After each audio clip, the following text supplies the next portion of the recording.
What's going on, Bulls Nation? Welcome in to CHGO Bulls Postgame. Coming to you live from our studios here in the West Loop, downtown Chicago. I'm Peck. You can follow me on Twitter at Bulls_Peck. Joined by my guys, Big Dave, Bow, AWL Sports, Will, the GOAT Gottlieb, Will_Gottlieb. Our pal and producer is Joey Spathis. He's at Joey Spathis. We are CHGO_Bulls.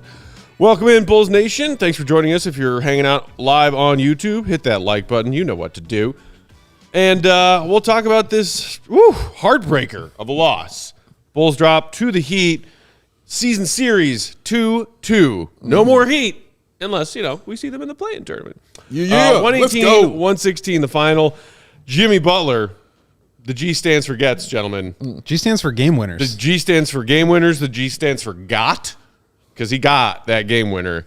How you holding up, Dave? I feel great. You do?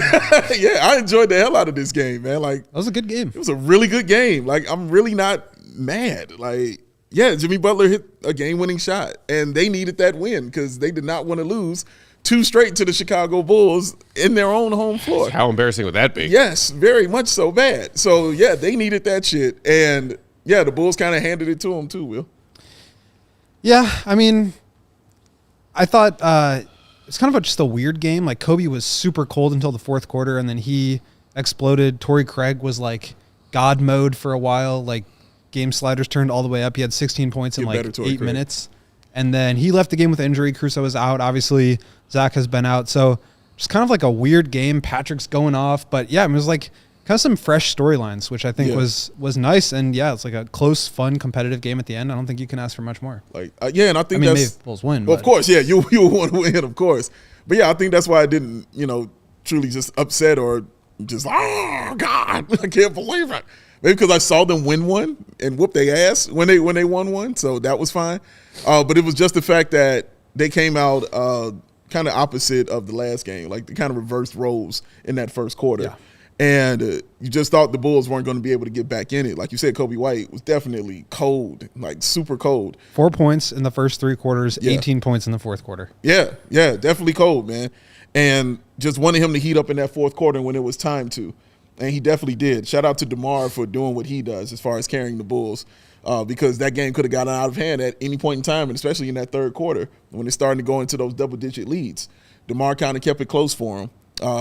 It was just fun. They got to the fourth quarter and gave themselves an opportunity to win the game. Now, I'm sure we'll break down, how they lost that game because it wasn't just Jimmy Butler getting the basketball and going scoring. If I had to be upset at something, I'm more upset at the offensive rebounds that they gave up to give the Heat those opportunities to get back in that game. Because before Jimmy's buckets, the last two they scored were just tip-ins. They just went and got the ball and put it back into the bucket. That's all that happened. Yeah. They didn't hit no shots. They just outworked and then one of the other offensive rebound possessions ended up being a series of quick passes. Right.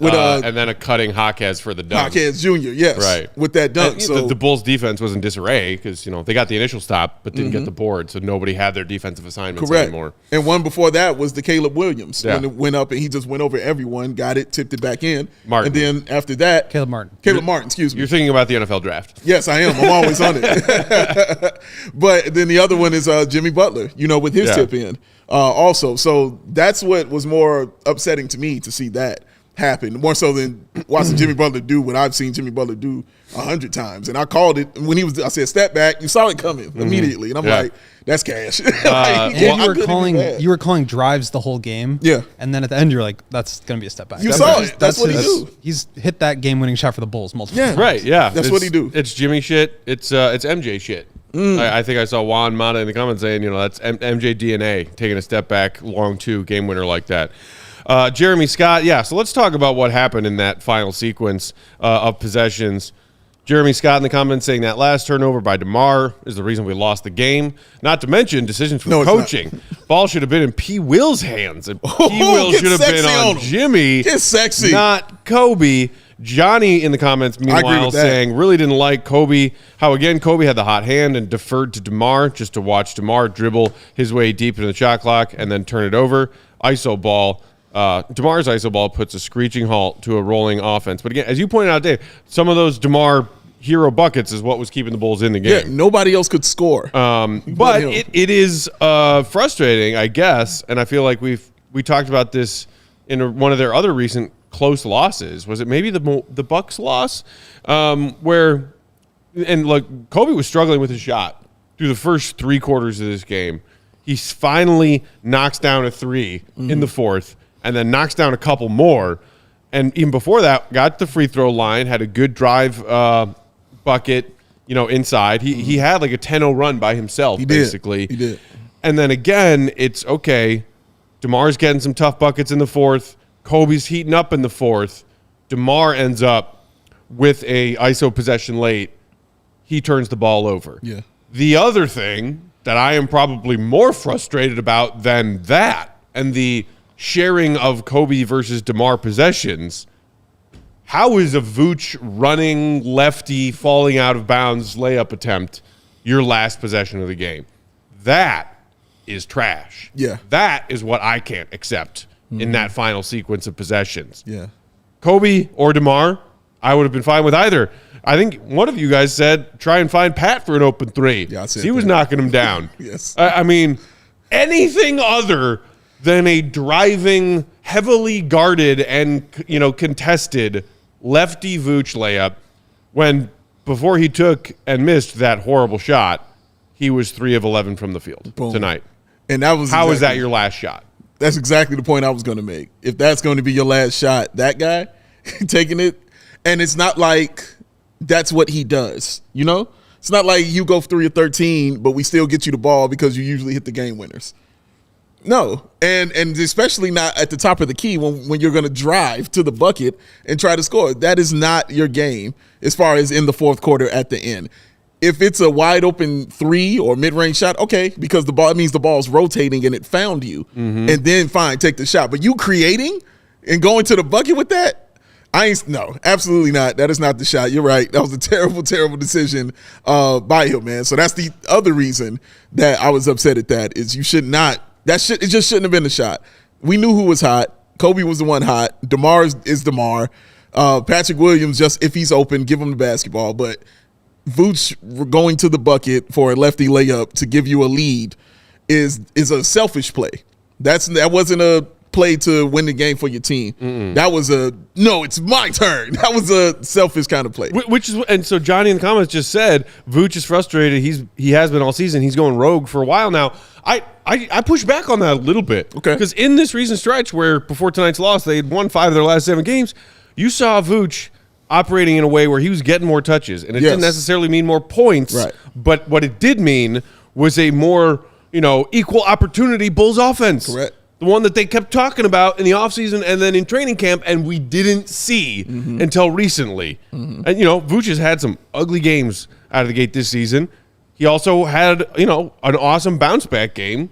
What, 26, 12, and 7? Yeah, something like, or 24, 12, and 7, something like that. I mean, we've seen good and bad versions of Vooch. I think he's recently started to recheck back in a little bit compared to how much he looked checked out. It's just that tonight he did not have it going. Yeah. And that's not what you want on your last possession of a tie ball game. That part. That, you can criticize Vooch when he plays poorly, and you can praise him when he bounces back. And I think he deserves some credit for these 30-plus team assist nights in games when the Bulls are playing well and even sometimes winning. Vooch deserves some of that credit. That was terrible. Terrible. Can we go through the last couple possessions? Because there were. I wish we could show them on the screen here, but I'll just talk you through them. So rotation. About a minute left. DeMar's coming up. It's a. I'll show you, Dave. It's a just a pick and roll set. Vooch goes down to the block. They're running 1-4 pick and roll. Cut off some time here, and then DeMar isolates and gets Caleb Martin in the post. Caleb Martin does a really good job of defending it, deters the shot, and DeMar gets in trouble. He jumps like he's going to take a shot, can't get the shot off, and then has to make a pass. So realized he wasn't getting fouled. Yeah. He finds Vooch ducking into the paint, and he kind of like fumbles the pass a little bit. Both he and DeMar grab at it. Vooch gets it. There's 5 seconds left on the shot clock, and he throws up a hook shot. Not mad at that. It's not terrible. Like, maybe a kick out three is there. Io, Patrick, and Coby are the ones that are in. None of them are really like actively looking for the ball, and it's kind of a broken play, so it's not like they're creating a lot of space. Yeah, so I can't be mad at that. Like, he gets the shot up. Wasn't great. It's not a great shot, but it is what it is. 4 seconds on the clock. Got to get the shot up. DeMar grabs the offensive rebound, pulls it out, and now you're trying to kill some time because at this point it's Bulls 116, Heat 114. There's 41 seconds left, 11 on the shot clock, and DeMar's isolating, killing some clock, and then help comes. Jimmy doubles the ball, and they get a steal. DeMar kind of falls over, and there's a run-out layup for Kyle Lowry. So now it's tie game, 31 seconds left, and the Bulls are bringing it back down. Should there be a timeout called in this situation? I don't even know if they had any. They did have some. They had two timeouts. To me, I'm in favor of like letting a possession flow a little bit, and if you can't get anything out of it, then calling a timeout. That's always like a really tough call though from a coach's perspective, because it's like, do you want to draw something up? Do you want to like see if they can get anything off balance? But they're coming off a make here. The defense is set. Jimmy is on Coby, which has been their matchup that they've been going to. So I don't know. I could go either way on this one. I'm not mad that they didn't call it. All right. So Coby brings it up, gets a high screen from Vooch, who kind of flips and flares out of it. Yeah. Vooch gets it at the top of the key. He's got a clean look. Caleb Martin is helping off of DeMar on the weak side wing, and Vooch has a look, but he doesn't take it. He kind of looks to the opposite side corner, but Jaquez is in good position there to take away that pass to Patrick Williams, who's in the weak side corner. And then he looks off DeMar as Caleb Martin kind of returns to him. So then he's just driving, and there's 10 seconds left, and he drives lefty layup, and it misses. Like that, to me, it's a broken play. Like he wants to make a play out of this. I would probably just flow back into DeMar and get into a secondary pick and roll action there. Yeah. But he's going for it. He did have a couple of drives on closeouts. Kevin Love is pretty slow, but he wasn't closing out hard. Love wasn't. So he didn't really have a step on him or anything. Just not a great shot. I think for me, as far as just going back to the timeout, and for me, I would have called one, but only because of how you gave up the lead, getting that steal and a run out, crowd getting back into it, everybody's back in, locked in, tie game. I would have taken that. I felt like you a little bit, like I wasn't really just like, oh my God, he got to take one here. It wasn't that, but my preference about how I would have did it definitely would have been that right there. But him at the top of the key, having that ball, if your hesitation on a wide open shot is to not take it, it should not turn into taking a shot where you have to get to the bucket and taking a little more difficult one. Yeah. And that's the other thing that you mentioned. Like maybe that's when, if you don't love what you see there with Vooch at the top of key, then you call a timeout. Yeah, exactly. I think just people in the comments saying, just real quick, that I think including our guy Ben Dean, frustrated that the Bulls just didn't take a timeout after that Heat bucket, advance the ball, and maybe even get yourself a 2-for-1 opportunity, because I think there was like 31, 32 seconds on the clock. But when that's the case, to me, I don't think you necessarily need to worry about 2-for-1. It's a tie game. Yeah. You're not down. Yeah. But yeah, you need a bucket, right? I'm fine with the fact that they didn't call a timeout there. I think I lean towards you, Will. Maybe you can kind of just, make something happen without Spo telling the defense what to do. But then all of a sudden, it's like he's cutting down the lane. You're not going to call a timeout with a guy driving the ball. Yeah. So it's a tough spot. I think that's the time you would have called it. But he's looking. To me, like the heads-up play there would have been, all right, Vooch doesn't see DeMar open on the wing. He doesn't see Patrick open in the corner. Coby's just driven the ball, so he's not available as an outlet, and he's kind of occupying the same space as Io, so there's two defenders over there. And there's nobody in the paint, so like I get why he sees that lane. Sure. But to me, if I'm Vooch there, I'm calling a timeout. Yeah. And I'm saying, all right, let's draw something up. We got 10, 12 seconds on the shot clock. Let's like get a good look here, because that's just a little bit – sporadic. But I think the one thing I wanted to say was that, like, I think there's in situations like this where it's like Coby's playing really well and somebody else takes the last shot, that kind of thing. This is not just like Vooch had the ball and he was like, no, I got this. Like, everybody stand down. Like, this was an action that went to Vooch and it flowed into him. Like, it wasn't like he was just trying to dominate the ball. And same with DeMar. Like, he turned the ball over on the previous possession, but like this whole like just give it to Coby because he's the hot hand. I just don't love that mentality because that's not what Coby has been doing well. He's been playing off of DeMar well. You want the ball in DeMar's hand because he's the one that's going to be the good decision maker. He's the one that's going to get good looks for Coby. Right. And when Coby finally started knocking down his threes in the fourth quarter, it's because he was playing off the ball. He's not just like isolating, dancing, and like shooting step back threes on his own. He's like playing off of DeMar. Yeah. Right. And I think a lot of times people get like confused with hot hand versus like take you out of the flow of the game. And if it's DeMar who's got the hot hand, like that's the kind of person you'd want to like isolate, right? You're not like running a play. Right. Which and that's why, like, okay, yes, that turnover from DeMar on the second to last possession was not great. I still would have, and like you said, Will, maybe try and get the ball back into DeMar's hands for maybe you have to hurry it a little bit because you're concerned about shot clock and even game clock at that point. But getting the ball back into DeMar's hands instead of Vooch's so that you have two legitimately solid options, which is either DeMar getting a good look in his ISO game, getting to the free throw line with his ISO game, or freeing up Coby somewhere around the perimeter, or freeing up Pat somewhere around the perimeter, or even Io, and having the confidence that DeMar will make that pass to the open guy, make the right read. Even after a bad DeMar turnover, the possession before that, give me the ball in DeMar's hands. That's how I feel. Yeah, I'm not mad at any of that. I'm not mad at Coby, honestly, having the ball, only because from what I know of Coby White, in his fourth quarter, that's kind of when he cooks. And that's been his career since he's been here with the Chicago Bulls. In the fourth quarter, Coby White goes off. I do agree with it's not just a situation where you hand him the basketball and you're like, Coby, go get it. It's more of a situation of it has to be drawn up. He has to be open. Give him the ball. Let him pull the trigger from anywhere. Let him pull the trigger and then go to work on that. So I agree with that assessment there. But for me, I am much more comfortable with Coby White creating it than I am Nikola Vucevic. So I'm much more comfortable if Coby White is going to lose me the game. I can go out on that a little bit better than I can with Vooch going out losing the game for me. And the thing is, like, that was a play for Coby. Like, Coby ran the pick and roll. He initiated. It was with Vooch. Kevin Love was guarding Vooch. They sent two to the ball. Coby made the right play. He got it back to Vooch, who was open at the top of the key. It was just the Heat's help defense was really good. They rotated well. They took Vooch out of rhythm, and then they took away those outlet passes for him. So it was like... They called timeout. Yeah, exactly. Stop the clock there, bro. But here's what it is, man. The other thing is that, the Bulls had to get a stop with a tie game to maybe try and get this win in OT. They couldn't get it. Coby was on Jimmy on that final possession. Jimmy, crossover, difficult step back shot, but he knocks it down.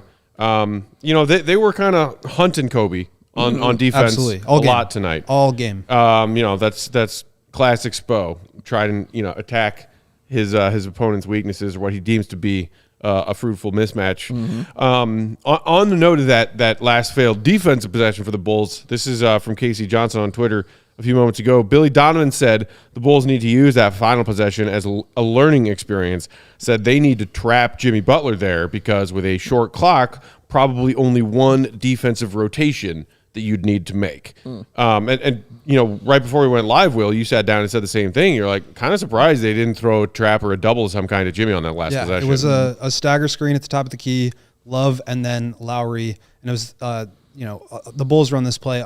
Most teams run this play a lot to get the guard switched onto, or to get the weakest defender switched onto the ball handler, right? So the initial screen is a 1-5, or in Jimmy's case, it was like a 3-5 pick and roll. The Bulls aren't going to be switching Vooch onto Jimmy, and the Heat know that, so they're going to get into the second screen, and that's where they got Coby. Kyle Lowry was the screener who Coby was guarding. He gets onto Jimmy, and they just kind of clear out the floor and let him go to work, and he had been doing that all game. Just like you said, relentlessly attacking Coby or whoever he really wanted.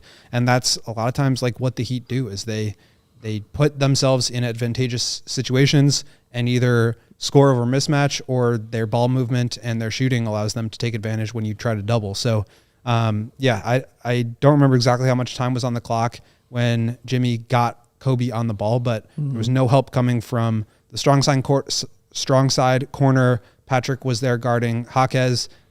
Don't really want to leave a strong side corner shooter in that situation because it is a quick pass and three. Like that's something that you can't really take away. But DeMar at the top of the key was there. They could have sent help and tried to make somebody else make a play because it's like Jimmy Butler's.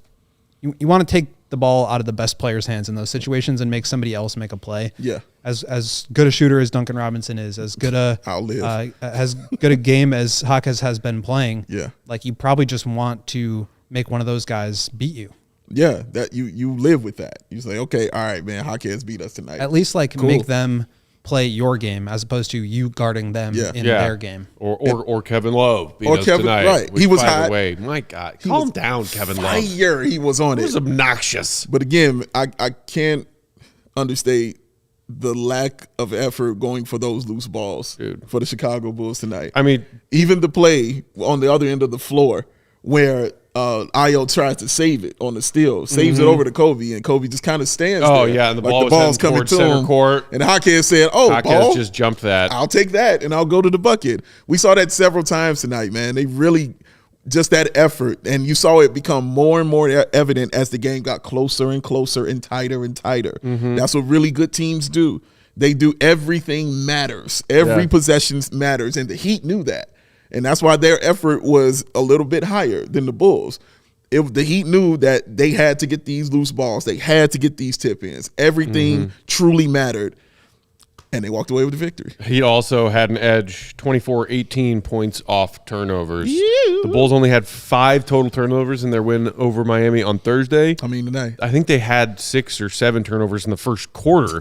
They finished with 14. Still lost the turnover battle, and whether it's loose balls or unforced errors, like that one possession in the fourth, when Pat was bringing the ball up in a sort of transition situation, and he kind of pulled up when it looked like they had maybe a situation they could capitalize on in transition, slowed it down, and then just telegraphed the shit out of a cross-court pass to Ayo that got picked off. Yes, like just dumb stuff like that kind of stuff in a winnable game is frustrating. Things like not controlling the ball. How many offensive rebounds did the Heat have in the last 5 minutes of that game? They had 4 in the fourth quarter. I'm not sure how many of those were in the last, but at least 2 or 3 of them were in the last couple of possessions, and that cost them the game. Yeah, the Bulls. Remember when the Bulls were a good defensive rebounding team? No. They aren't. Well, I mean, last year they were top 3, I believe. They were one of the best defensive rebounding teams in the league last year. It's the opposite this year. They are one of the worst. Ugh. That was painful to watch. Yeah, Dave, you were screaming. Stacy was screaming. Rebound! Stacy was yelling at dude. And then he were giving the Bulls all those misses. They were. They were giving the Bulls this game. Yeah. And the Bulls were like, no, you can have it. It's fine. Got to put in effort, man. You ain't going to win without effort, guys. You do. All right, we've got to take our first break. Then we will come back, continue with more thoughts on tonight's game. We can get to some of the bright spots. Okay.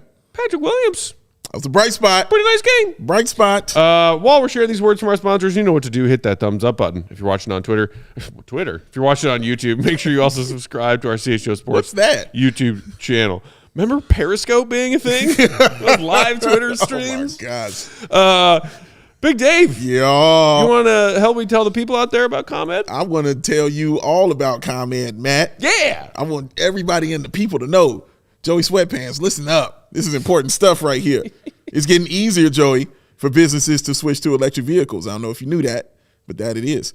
That's something that we can all get behind for the health of the planet and for the well-being of all of us, including you, Joe, who share it. Oh, that's me. Sorry, I was thirsty.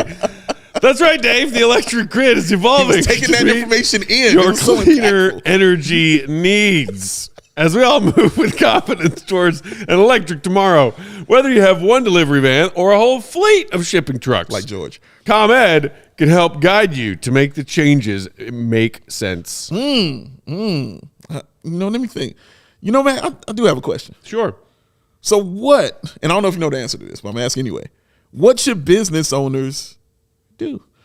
I do know the answer, Dave. Oh. Go to ComEd.com/clean to learn more about their resources, the fleet rebates, and infrastructure incentives available to help businesses go electric. If you own a business, 1, good for you. Shout out. That's cool. 2, don't wait. Start making your plan today to switch to electric vehicles. Good for business, good for the planet, good for us all. Go to ComEd.com/clean. Hold on. Did you say ComEd.com/clean? That's right, Dave. ComEd.com/clean. Go now and see how going electric connects us to a better way of doing things, better way of doing business, and a better future for generations to come. Ooh. I believe the children are our future, Dave. Oh, well, Matt, you got to teach them well. But, buddy, Yeah? you got to let them lead the way. I got to let them lead the way You know. by going electric. Yeah, it's something I learned long ago. Yeah. It's good advice. Yeah, thanks. Tonight's CHGO Bulls Postgame also brought to you by our friends at Ray Chrysler, Dodge, Jeep, and Ram. Are you in the market for a new vehicle? You might be. Maybe. If you are, we've got great news because our partner, Ray Chrysler, Dodge, Jeep, Ram in Fox Lake, is making room on their lot for incoming 2024 vehicles. 2024 is right around the corner. Yes. You know what that means? What do you mean? Shopping incredible savings on every new vehicle in stock during their limited time wrap up the year sales event. For a limited time, get up to 15% off new 2024 Jeep Grand Cherokees with dealer discounts. At Ray CDJR, you'll always be able to shop one of Chicagoland's largest inventories and drive home with more money in your pocket than you'd expect. Thanks to that Ray price promise, you know what it is. Thank you, Ray. The price you see online is the price you pay at the dealership. No hidden fees. Don't miss out. Shop great deals all month long and save big because Ray CDJR makes buying a new vehicle more affordable than ever. It's not all, though. Free oil changes. That's right, free! Free oil change at Ray CDJR when you mention CHGO at the service center, or mention CHGO when you book online for your oil change at Ray CDJR/service. Hurry in, must book before December 31st, 2023. If you're in the market for a new vehicle, check out the team at Ray Chrysler Dodge Jeep Ram because they're the only team we recommend. Visit them today, Route 12 in Fox Lake. For more information, visit Ray CDJR in Fox Lake or raycdjr.com. Serving the community since 1963. Nice. Nice. Nice. Hey, Joe. How you doing? Why you look so sad? Oh, okay. Just your normal face. Not sad at all. Okay. All right. I know something that'll cheer you up. He's sad that Patrick didn't score the first bucket tonight. That's what I was going to say. That's what's going to cheer him up. You want to talk about the game that Pat had? Yeah, that'll cheer up Joe. Everybody in the comments, let us know how you thought Pat played tonight. I mean, 2 fouls in 30 seconds, maybe? Yeah, it was pretty quick. Quick hook, which then led to something else positive, which was Torrey Craig balling until he got hurt. Get well, Torrey Craig. But then Patrick Williams comes back into this game, has himself a pretty solid second quarter. It was the second quarter when he just got the ball, brought the ball up, saw a disorganized, not set Miami defense, drove himself through the paint and slammed home that dunk. That was awesome. I mean, I can't remember, honestly, a better game like by Patrick Williams. Season high points tonight, right? I believe. All around. Yeah, like all around, though. He was, wow. Like, I was just like, dude, like, he was under control. With the only time I saw him, I think there were 2 possessions where he the one where he almost turned it over and then one where he did turn it over. Yeah. With his hands. But other than that, the move he made, the dunk, honestly, is kind of what kicked it off because the little fake inside out dribble that he had and then went up strong. And I mean, went up serious. And wow. It happened because we had wondered when it was going to happen. Right. Usually when you see Pat go up like that, you're like, I don't believe that this is going to be a dunk. Not a successful one. Yeah, right. You ain't think it was going to happen that way. But it damn sure happened tonight. And I mean, it set off Patrick Williams because he immediately started scoring. And I mean, aggressively scoring, taking over scoring, doing it from all around the floor. 4 or 5 from the 3-point line. He had 5 free throws, which lets me know he's being aggressive. That means he's getting to the line. The and one he had, where he put the spin on the baseline, went up with the one baby hook and hit the and one on that. He had so much going on, and you know what that meant? That meant he was glistening. The sweat was dripping off of Patrick Williams. Sweat was there, man. That's what was going on. I'm telling you, sweaty Patrick Williams is the best Patrick Williams, man. It's just what it is, all right? When he's out there working, and he got rewarded with more time. And that's what you want to see. He played 33 minutes tonight. But the 4 assists, that went along with it. What's the one play where he whipped that ball right inside to Vooch for the easy lay-in when Vooch cut right down the lane? Yeah, that was nice. Yeah. Great pass right there from Patrick Williams, man. He really showed all facets of his game tonight. 7 rebounds.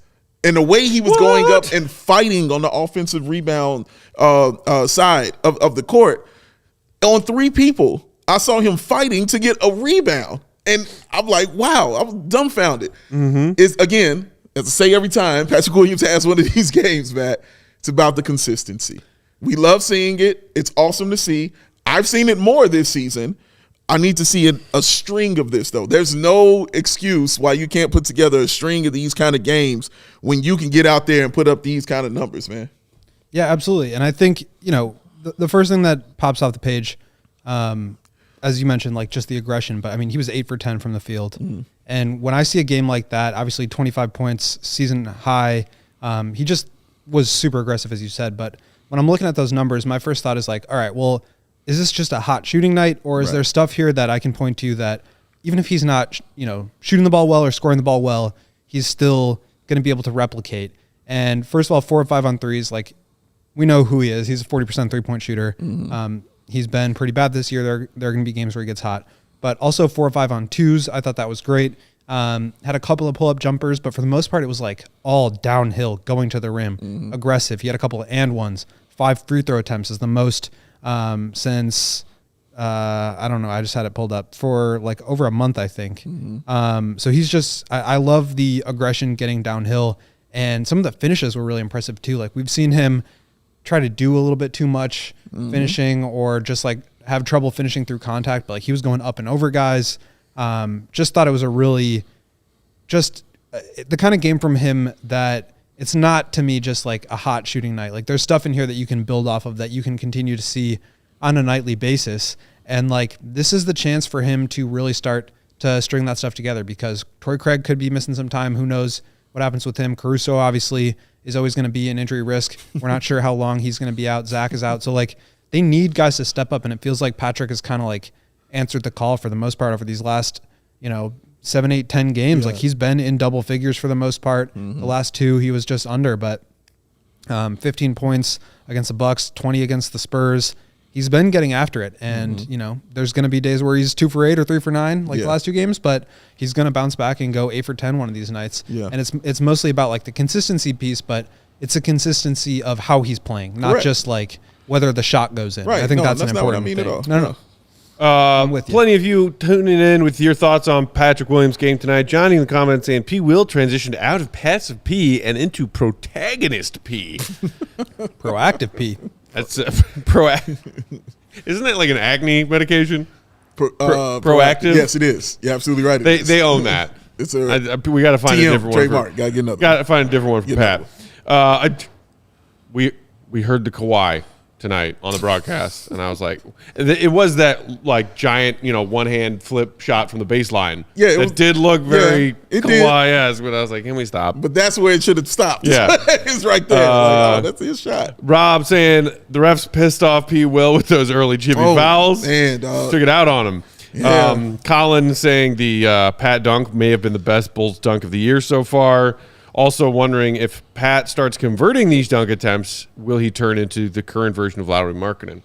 This team, I hope so. Bulls young power forwards who struggle with successfully dunking early in their career and then blossom. And then figure it out. Yeah. Hopefully not blossoming elsewhere, but figuring it out. Averages 19 points a game for the Bulls, I'll be Jazz static. Jazz are saying that Lauri's available, right? He is. Come on home. Come on home, Larry. He don't want to. No. He don't want to. Dre Wright saying, Patrick Williams, please be consistent. We'll be a completely different team if he hoops. Yeah. Rob saying, once again, I am saying, do not trade P. Will. Big Rocosio. Rockio? Big Rockio? I like Rocosio. Saying Project Pat. There's so many different nicknames for Patrick Williams that have been thrown around over, what, 4 years now? And I feel like the fact that none of them have risen to the top to be the Pat nickname. Yeah. That's how you get stuck with Paul. It's just a hilarious way of showing how Bulls fans all feel very differently about Patrick Williams. Can't agree on a nickname. Can't agree if he's trash or if it's not his fault and he needs the opportunity to be great. Oh. Hey, the struggles. Again, the consistency. The doing it every single game kind of thing that you want from Pat.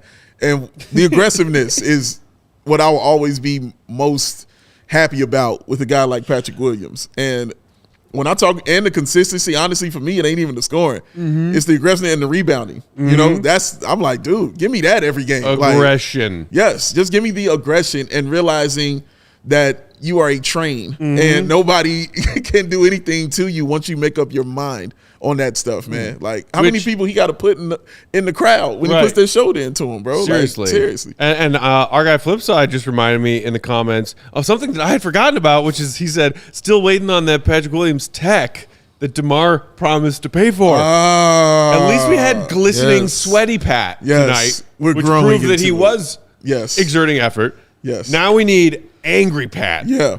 Yeah, we got a little of that earlier in the season where he dunked and kind of looked at the crowd for a little bit. That was a little bit of it. I saw him talk to a ref during the season, like aggressively speaking. So, yeah, hopefully he gets a tech, man. Hopefully it's a tech for him hanging on the rim for dunking on somebody. Yeah. I'll take that tech too. You know what I mean?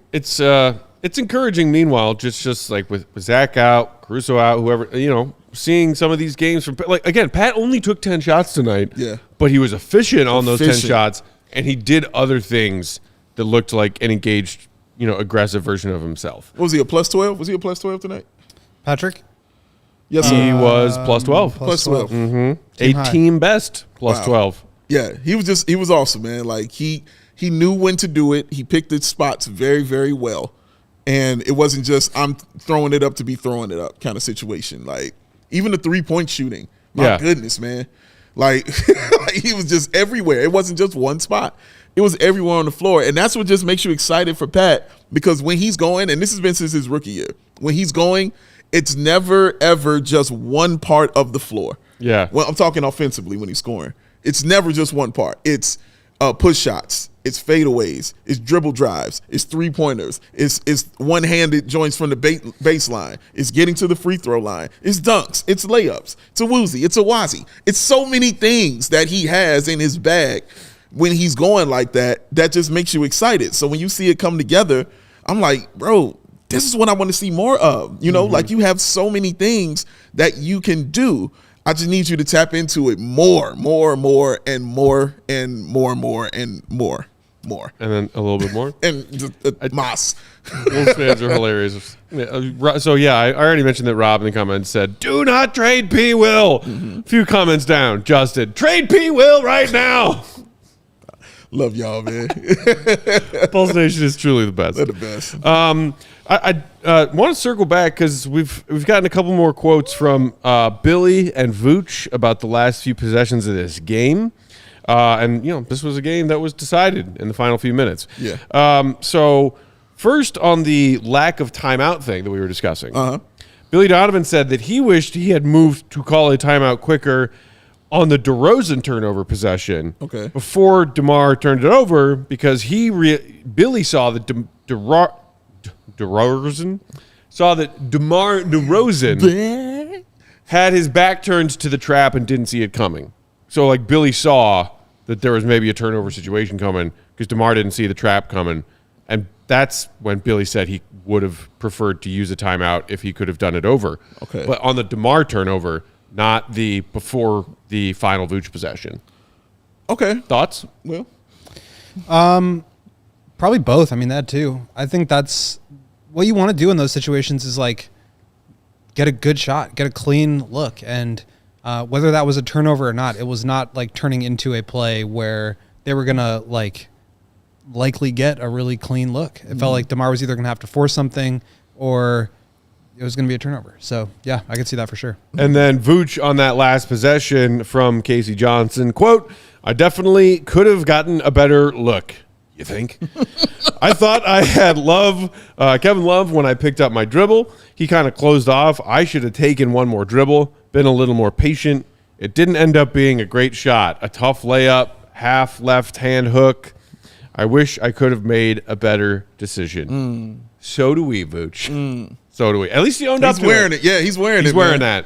I got to respect that. And honestly, Vooch has always been that kind of guy. Yeah. Like, honestly, he wears it. He really does. So, yeah, just do better and come back next game. Yeah. You know, that's how we really I don't think that was just Vooch like going rogue. You know, Right. Like, Right. it was a tough situation. Obviously, they were looking for a basket. He felt like he had a driving lane. It was like the secondary action on a play. But yeah, I agree. I mean, should have been timeout there. Yeah. Or just DeMar go get the ball and like calm us down. Go get it, DeMar. All right, let's take another quick break. Then we'll come back. A few more thoughts on tonight's game. Want to touch on Coby a little bit more. And then we'll get to some super chats. All that fun stuff. Hit the like button if you didn't do it the first time around. While I tell you that today's CHGO Bulls Postgame is brought to you by Empire. Empire Today. What do they do, Dave? Floors, no matter what. There it is. With Empire Today, you get shop at home convenience, the right products for your needs, quick and professional installation, a low price guarantee. Empire Today is the best place to get new flooring. So, of course, they have copycats amongst their competitors, people that try and convince you that they do the same things and offer the same things that Empire does, but at lower basement level prices. Basement. Only reason that they'll ever beat Empire on pricing is because they're actually giving you crap products that they wouldn't put in their homes, and you certainly wouldn't want them putting in yours. That's all it is. Empire can't be beat on quality, on installation, on convenience, on customer service. They can't be beat on any of that. None of it. They also have their wonderful virtual floor designer, which is a great handy tool to help you see how new floors and different types of new flooring would look in different spaces of your home. It's easy to use. Just snap a pic, click, click. Then you can instantly see how different available options of Empire's flooring will look in different spaces. So you can see how it works with the decor in your house, the lighting in your house, all that good stuff. It makes shopping for flooring easier. They also service their own warranties. No third-party manufacturers whose numbers and contact info you have to track down if a problem arises. Empire services all of their warranties themselves. Schedule a free and home estimate today. All listeners can receive a $350 discount. That's right, $350, yo. When they use the promo code CHGO. Restrictions apply. See empiretoday.com/CHGO for details. 588-2300 Dave. Empire Today. And just to let you know, Marquet, that's 2 School of Rock references in this show. Double dose, baby. What was the first one? Oh, when I was saying children are our future. Teach Yep, well, but you got to let them lead the way. Yep. That's what I decided long ago. That's what I decided. You're right, that was School of Rock. I was thinking Coming to America. Oh, okay. Because the great ass. Yes, okay, I got you. Sexual chocolate. Hello, Harvard, yo. Yo, my little Nefertiz. Damn it, we can do this all day. All right. All day. Midtown Athletic Club. That's where you should go. Yeah. Get your workout. You want your chest to look like the goats? Well, this is where you do it at. You want your head to look like the goats? Well, I don't know where you go for that because there's only one person going to have that. That young man over there. And one of those new fancy hair bench pressing machines. They don't exist. And if it does, Goat and Mark Shanowski are the only ones that have it. Shout out Mark Shanowski. Shout out Shanowski. Shout out. Absolute legend on the broadcast with Stacey tonight. You are a gem, sir. Like, straight up. You are awesome to The listen best. to. They have 4 awesome locations, guys. Palatine, Bannockburn, Willowbrook, and the Midtown Athletic Club and Hotel in the middle of Bucktown and Lincoln Park. It is Matt Peck Sister approved. And guys, the Midtown Palatine has launched a multi-million-dollar transformation of the club, which will be complete in early 2024. Listeners can lock in favorable rates if they join before the end of the new year, which is coming up very, very soon, y'all. Something at the club for everybody. Single people, families, people looking to make lifestyle changes, holistic wellness, they got it all. Over 100 classes per week are included in your membership, guys. And it's not just gym quality stuff. The spaces are boutique quality. In the classes, yoga, boxing, spinning, cycling, cross training, group exercise, high intensity interval training. Oh, Norm would love that. Oh, he would. Shout out to him. It's the only way I know how to say it now because he's amazing. And of course, the tennis courts that Carm and Hogue rave about. They got some of the best in the country, y'all. Indoor, outdoor tennis, pickleball, and paddle tennis, y'all. Professional quality all the way. So head over to midtown.com/CHGO. Find out more and to tour, that rhymes, the Midtown Athletic Club nearest you. Midtown Athletic Club. Sweat it out. Sweat it out. Which, by the way, the Midtown Athletic Club hotel, the one in Bucktown, not only is it now Peck's sister approved, it is Braggs and Jenny Braggs approved. That is very true. They stayed there the weekend of our holiday party. Yes, we talked about it. He showed me the photos. Ate great meals there, worked out there, took some classes there, all kinds of good stuff. He did some yoga. Yeah. Did you see the video of Carm and Braggs and Cody recreating Jordan's steal on Malone and then final shot? I unfortunately on the did. Midtown basketball court. I unfortunately did see it. I'm not trying to throw whoever edited that under the bus. Okay. Actually, I'm just blaming Carm. Yeah. Because I don't know if you noticed that smash cut. Oh, between when Carm's shot went up. First of all. And then a completely different angle of a ball going through the basket. First of all, there's no way Carm made that shot. We share a brain, so of course I thought that immediately when I saw it. Second of all, you're right. I don't blame the editor at all. They were doing God's work, doing the best they could. It makes you wonder how many takes they tried before finally giving up because Carm couldn't knock down a 20-footer. They nailed everything else about it. Honestly, the crossover, the step back, the look after the shot, our guy all of Cody it, Del Mendo, dead ringer for Carl Malone. Oh yeah, just kidding, Cody. That's mean. But it was on point. Yeah, and that shot, took a little bit. But yeah, that was at the Midtown. The gym looked nice though. I can say that for sure. Looked absolutely awesome. Let's go hoop with this guy. Are you kidding? I'm gonna get my ass kicked. Just raining. Splash. Coby White, guys, again, like really nice to see him bounce back in that fourth quarter after a rough shooting night, and he kind of salvaged it. And another well-rounded game. He was flirting with a triple-double the other night. I think he came up 2 or 3 rebounds shy, something like that. Has a season-high 11 assists. Tonight, in addition to his 22 points. 12 pounds and 5 assists. Yeah, that was Io. 7 boards and 5 more assists tonight. Oh, man. And ended 4 of 10 from the three-point line. Okay. I think all 4 of those came in the fourth quarter. He started 0 for 5. Yeah. I love the 10 attempts. We were talking about that recently with Coby.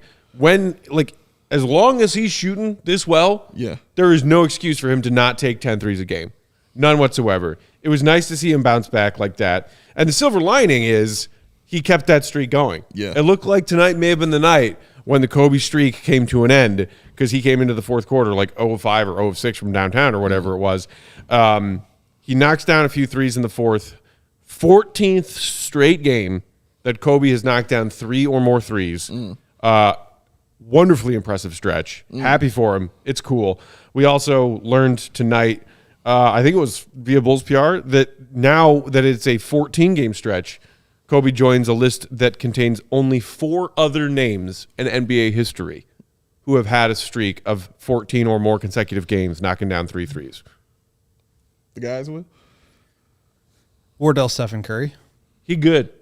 He's good. Pretty good. James Harden. Used to be good. Still good. Might be still good. He's still good. The Clippers are coming, y'all. He's still good. Duncan Robinson. He shoots threes. He's solid. She's a lot of them. And Fred VanVleet. Oh, And Alec Jacoby White. Alec Jacoby White. It's pretty cool, man. Shout out to him for being It's an awesome list. Yeah, it is. I like the fact, and I've said this about him all season long, whether he makes it or misses, you wouldn't know it. Yeah. You have no idea. You wouldn't know that Coby was having a bad game if you're just looking at him. You would never know it. He looks the same when it goes in as when it doesn't. And when it got to that fourth quarter, again, Coby has shown that he can be that dude in the fourth quarter for this team. And that's what you saw.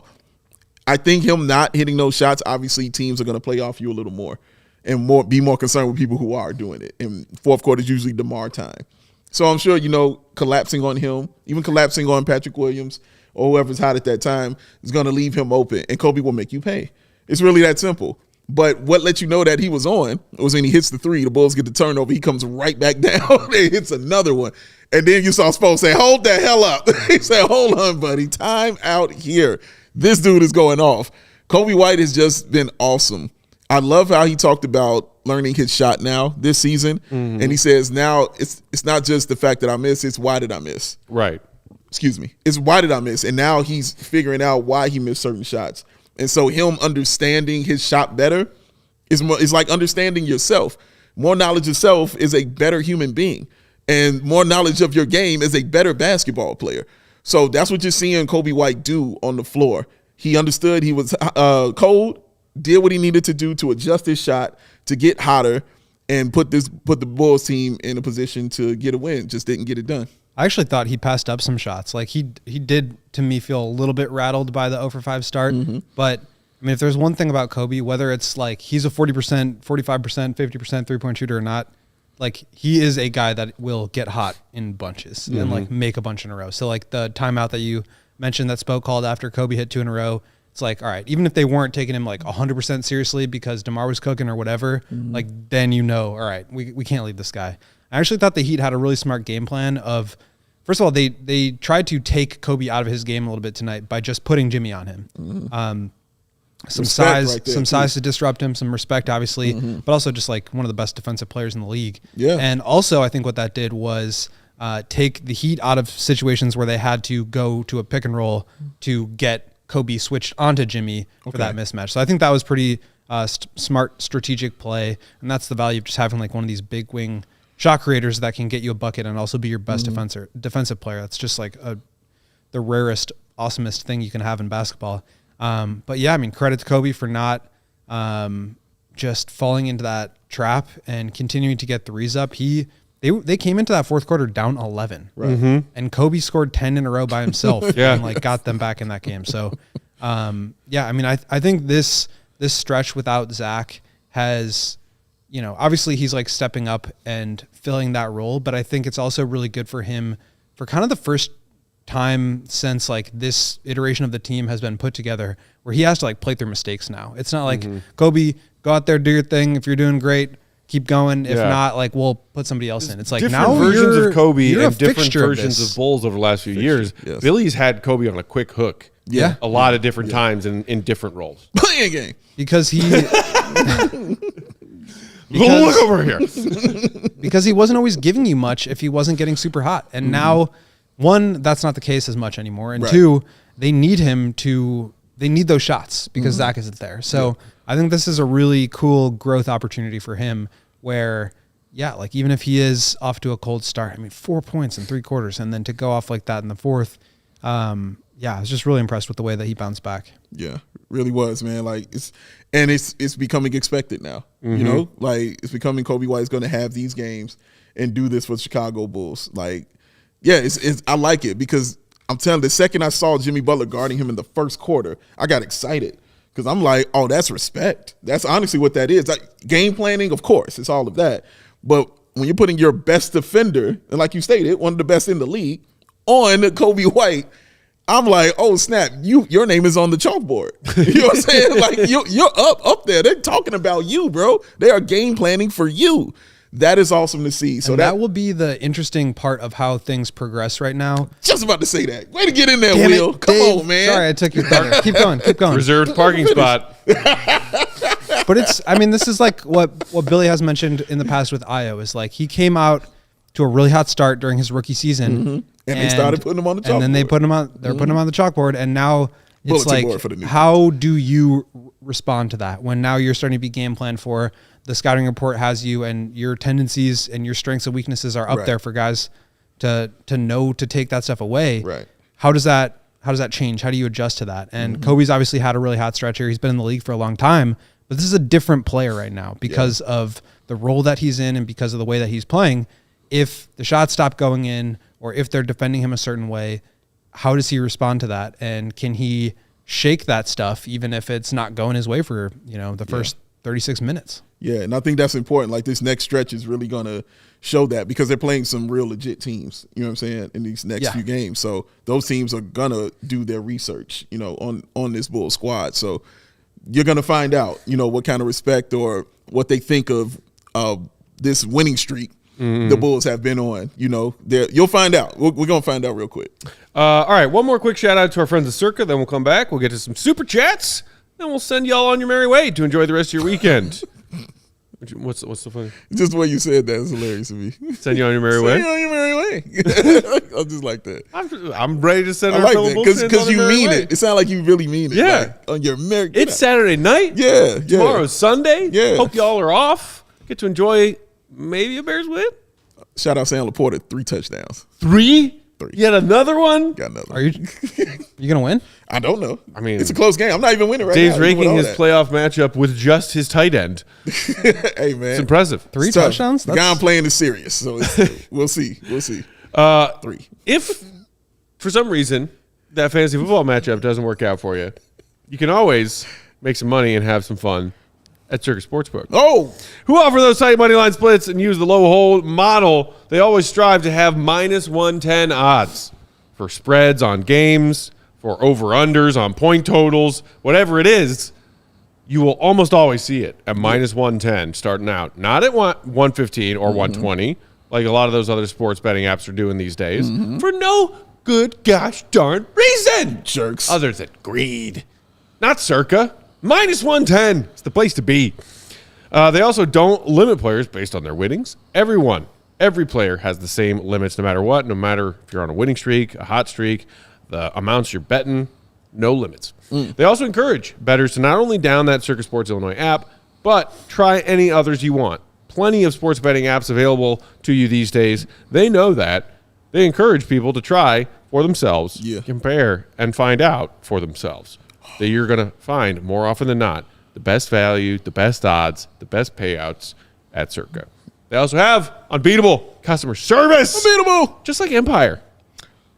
They're the Empire of sports betting. That's saying a the lot. best customer service. That's saying a lot. Because you don't want to know why? Because it's real humans. Real humans instead of robots servicing their customers. What is your thing? All aspects of the app being run by the same people that run the main Circa Sportsbook at Circa Resort and Casino in Las Vegas. Been there. Vouched for it. Download the Circa Sports Illinois app at circasports.com/Illinois-app to sign up today. Also be on the lookout for Circa's various events, parties, tailgates, all kinds of fun stuff. If you or someone you know may have a gambling problem, call 1-800-GAMBLER. That's 1-800-426-2537. Text GAMB to 833-234 or visit areyoureallywinning.com. Are you? Yep. You are, Mr. Laporta, 3 touchdowns. Hey. Joseph, shall we read some super chats? All righty then. Shout out to clean shaven Joey Spathis also. He's looking clean. He looks like a fresh newborn babe. Fresh newborn. That's a 12-year-old right there, buddy. Let's do it. Michael K. I've been indifferent to this team, but I'm angry. Same. And same. You and me, Michael K. Same. Indifferent and somehow also angry. I don't really care. Yo, that is a roller coaster. That's right. That is a roller coaster Angry? of emotions. Indifferent. How? Angry. Indifferent. How does that even happen? How many was that? That was 4. 4. That's just a roller coaster of emotions right there, man. My God. You've never been angry and indifferent at the same time before? No. Like, Oh, if I that's don't great. care, I don't care. You should try it. No, Isn't that man. not possible? What's that? No, To be it's angry and indifferent? Like, the definition of indifferent is that you don't You don't care. Right. so you're either Explain me. indifferent about the fact that you're angry, or you're angry about the fact that you're indifferent. What are you? Both, all the time. So I'm back to square one where I don't get it. All right. ISO Noah with a super chat. Shout out ISO saying, DeMar, pass the ball. Vooch, dunk the ball if you're going to take it upon yourself to try to win that game. He only did it because DeMar, on that last possession, I don't think Vooch is capable of doing a lot of jumping and dunking. We've seen Vooch dunk. Sure. It's I've not, seen it. like a Bigfoot sighting. It's out there. Yeah, I mean, just wanted to play. I'm honestly a little bit surprised by what I saw to be the ratio of Bulls fans hanging out with us tonight. Hammering DeMar for that late turnover. Yeah. More so than hammering Vooch for that last possession. Yeah, I mean, plus you have to factor in the floor with DeMar. Like, he literally slipped and fell. Yeah. Like, excuse me. I take that. I think into one of those consideration. was much more egregious than the other. I completely agree with you. And the one that was more egregious is the one that the player apologized and took ownership for in the locker room after the game. That should tell you something. Drop the mic. The Duke, Sad Dookie. That's all I have to say. I don't know who that is. It's a different Duke. Is it not the same Duke? No. Did he just change his profile? Well, picture? I'm saying I don't know who this is in terms of the profile picture here. Oh, Can't that's see it. Is that King Charles? Duke Archibald, something. Duke? no, I believe that's John Wayne. Duke of York. The Duke of Earl? Duke of Joey definitely don't know that. Michael K. I knew Coby would get hot. Give him the mother effing ball. He will equals beast. Kyle Lowry is a huge crybaby. KISS. I don't know. Keep it simple, stupid. Maybe on Kiss. Yeah. Bulls are like the Bears. Oh, keep it simple, stupid. Bulls are like the Bears. Give your best player the ball at the end. But, Justin okay. Fields and Kobe. Appreciate the super chats, Michael K. Thank you, Michael But K. as Will, you pointed out, it's not necessarily about putting the ball in Kobe's hands. It's maybe In the best position. if what you're trying to say is you want Kobe taking more of those last shots in the final possession or 2 or 3 of a one possession game, it doesn't necessarily have to start with Kobe having the rock and bringing the ball up the floor and Oftentimes initiating it the doesn't. offensive set. Because when he started getting hot, he was getting good looks playing off the ball. True. Yeah, and Mark K just tweeted out a good clip of like all Kobe's points in the fourth quarter and just kind of showing that like he sometimes initiates the action, but oftentimes he's getting off the ball and then the ball is finding him later on in the play. Yeah. Billy has said that multiple times to reporters that like that's where Kobe's at his best, and it's quite obvious if you're just watching the game. And like I know there's always going to be frustration if the guy who took the last shot misses it. Sure. It should have been somebody else. If the Bulls would have made one of those plays and like Vooch would have made that layup, nobody would be talking about a timeout. So it's like it's always the counterfactual, but I think at the end of the day, like the one consistent thing here is that like DeMar's going to be the one that creates good offense and the one that makes good decisions, but he's not going to be perfect at it because nobody is. And I think he gives you the best chance, and that's what you're playing to, the probabilities. Our guy Mark K in the comments pointing out field goal attempts in the fourth quarter tonight. Coby White 8, DeMar DeRozan 4. Any other super chats, Joe? I see this one from Ricky that just came in saying, love to see Kobe playing with conviction. Yes. Yes, Ricky. Yes. One more as well from Alexander. Alexander, what's up, buddy? Still out on DT, just trying to stir the pot a little. DT, I mean, did you look at DT's stat line? I already know it. I told it to you when I was sitting over there. It's Chris Dunn. Yes. The highest number in his box score, 4 fouls. There you go, baby. Use them all. He was out there playing hard, Use though. them, man. You playing all. A couple He of was out fouls there wasn't playing on him. hard. And The he's ref gonna was just need calling to. them I on mean, him, if, bro. If Torrey Craig misses any time, Caruso, like, Yeah. they need. Dalen and Also, Julian, man. they They need gonna Interesting get to ticked. see that it seems like Billy has reflipped Dalen ahead of Julian in his rotation recently. We asked him about that before their most recent Flex. home game. I can't remember who they were playing at this point, but so I think it was Darnell maybe asked, like, should we make anything of the fact that like Julian has been ahead of Dalen in the rotation, and Billy was like, no. And then that game, Dalen got in ahead of Julian and has been the last few. So man. I think he's just looking So for Billy's just trolling the beat reporters. that, or he's just looking for opportunities for these guys. You gotta And focus on the game. he wants to, get them as much run as they can. 16 Yeah. minutes for Dalen tonight. That's a lot. Sure. Yeah. We are about Shout out of out time. Dalen Terry for 16 minutes. Shout out Dalen. Played hard tonight. He did.